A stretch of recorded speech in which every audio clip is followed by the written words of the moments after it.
girl, you are so pretty, pretty, pretty, pretty. Baby girl, you are so pretty, pretty, pretty, pretty. Females made you just to trick me, trick me, trick me, trick me. 'Cause baby girl, you are so. So, day one of vlogging about the center. I just finished my homework, which was updating my perspectives. But now it is time for me to vlog about the center and what I've done so far. So far I've created the fundraiser. I did that. I have created the mission statement and the vision statement. I have a solid business plan. I've had the solid business plan reviewed by a few people. I made a few tweaks to it as the vision has grown. But the fundraiser is out there. So far, I've had 2 lovely people in my life donate to the fundraiser for the building fund for the actual physical location of the center. And today, I went ahead and reconfigured the message to deliver to my professional network on LinkedIn. And so, yeah, this is as far as I've gotten so far. This has been a long time coming. So background, start with background. This can be a nice all-inclusive vlog. I'm so sorry, y'all. I'm making this at 10:30 at night. I am tired. And I'm about to have ice cream because I deserve it. Background on how this all started in the first place. So let's rewind. And here is where I will insert pictures.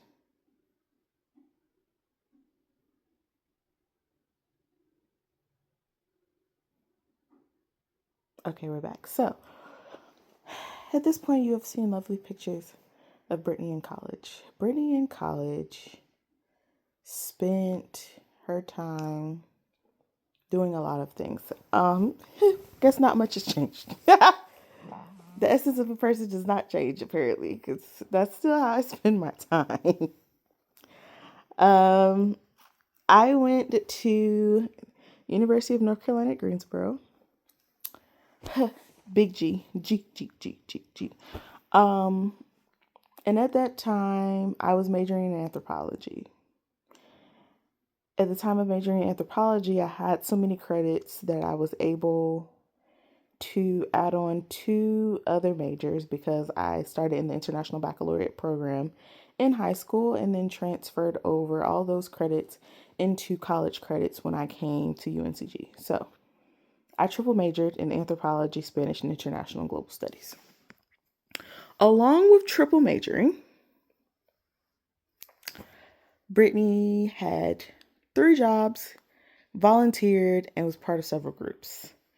Groups that I was a part of included the Native American Student Association, as well as the Anthropological Society that we had, as well as a few other groups.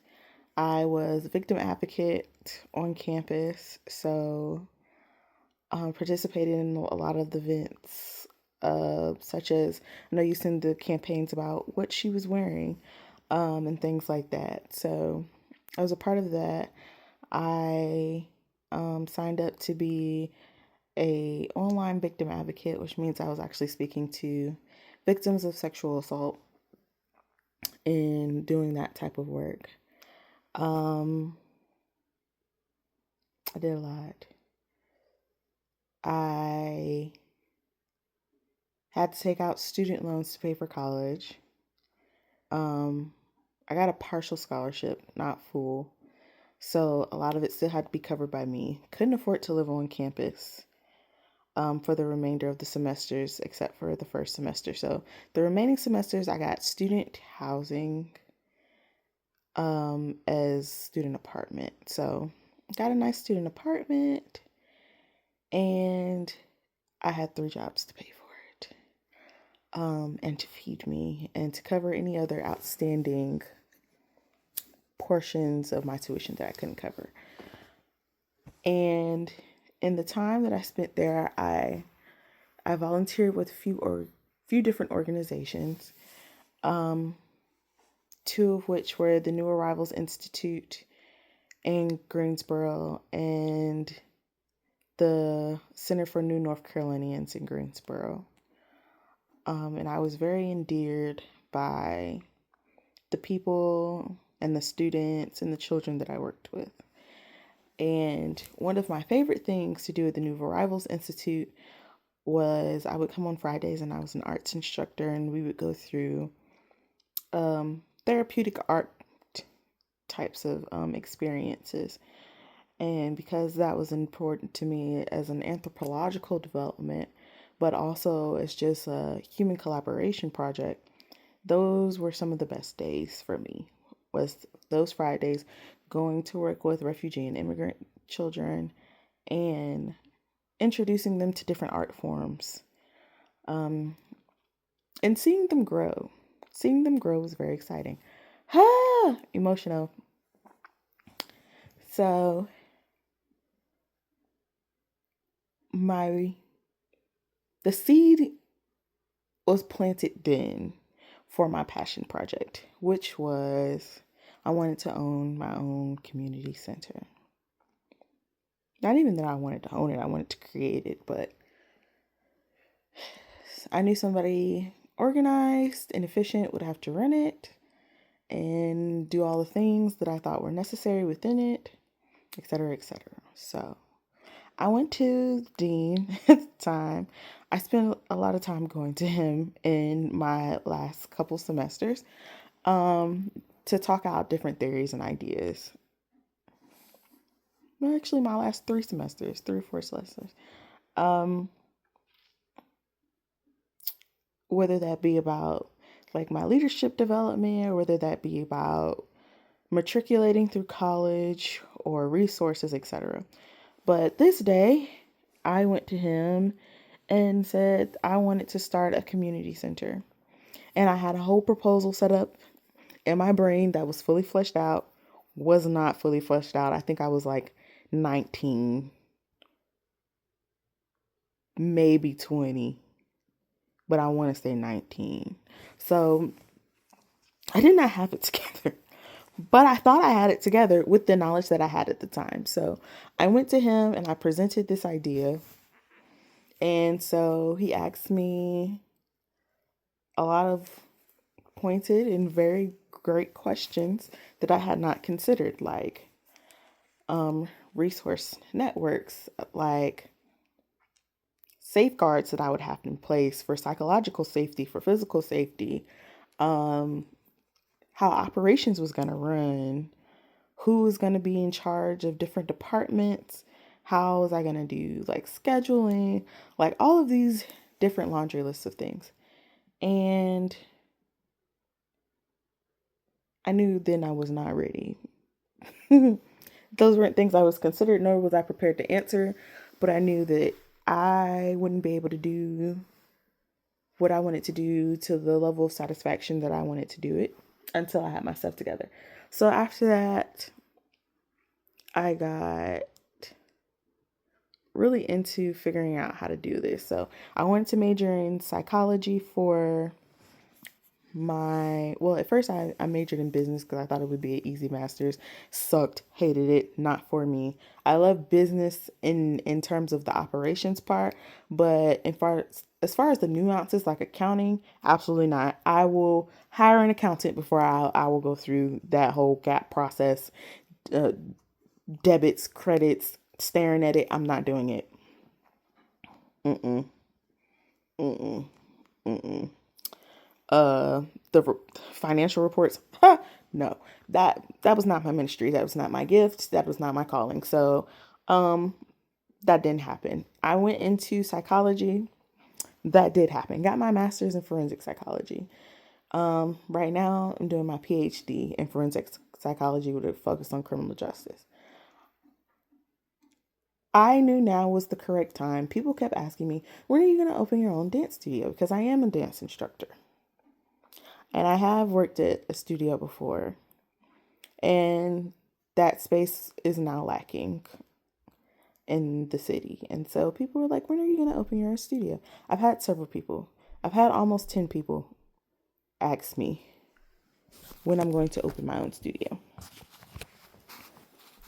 And at the times they started asking me were very strategic times in my life. So I started working on the business plan for this last year, 2024. It is April 2025. I started working on the business plan in 2024. And I had my ideas together. I wasn't sure I was going to do it. Then people started asking, and I was like, okay. Confirmation. So like I would work on it, and then I'd be like, okay, maybe I'm not ready. And then somebody else would ask. And then I'd work on it some more, and I get stuff together, and I would be really gung-ho. And then I'd be like, well, maybe I'm not the right person to do it. Or maybe it's not the right time to do it. Or maybe I'm not qualified for this. Or, just whatever. But every time I had one of those instances of self-doubt, isolation, shutting down my own ideas, somebody else would ask me.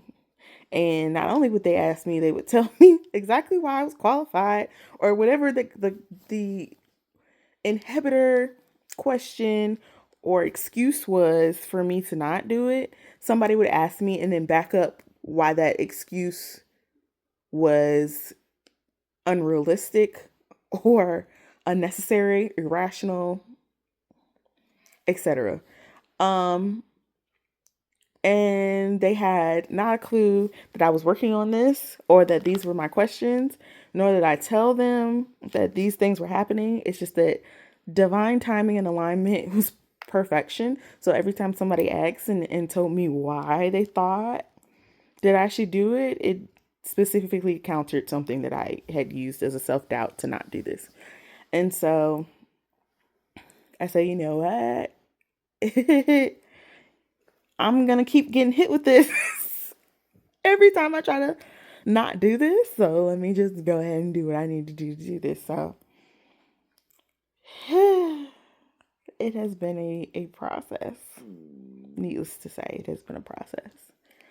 But that's kind of the historical origins of how we got here.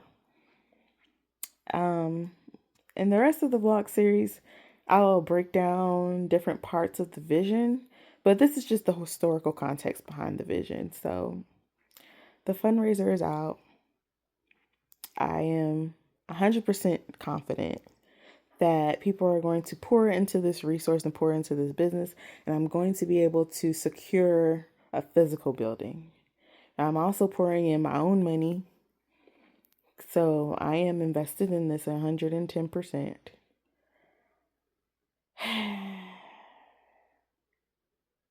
And I'm nervous.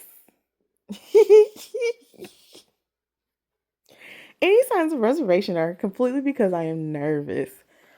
I know how to run business. I've run business before. This is not an issue. It's, for me, I think what makes this more nerve-wracking than that is because of the community element. Because this is serving the community in a function where the community will be as much a part of my business as my business will be a part of the community, if that makes sense. So that part is nerve-wracking because people depend on me. I mean, people always depend on me. That's not a new thing, but this level of dependency is new. This level of calling,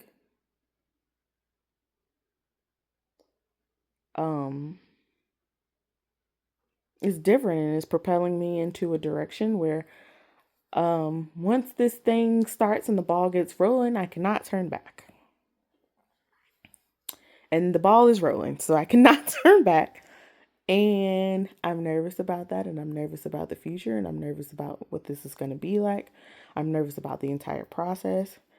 I am excited about the product. I'm excited about the building. I'm excited about the vision. I'm excited about the mission. I'm excited about the people. I'm excited about a lot of things. And so I think the excitement and the knowledge that I have outweighs my nerves. And that's why I'm going to keep going. So stay tuned with me along this process as I continuously discuss where we're going, how we're going to get there. And we're going to get there together. I guess I got to come out with an outro at some point. Don't have it right now. So I guess today we can just sign off with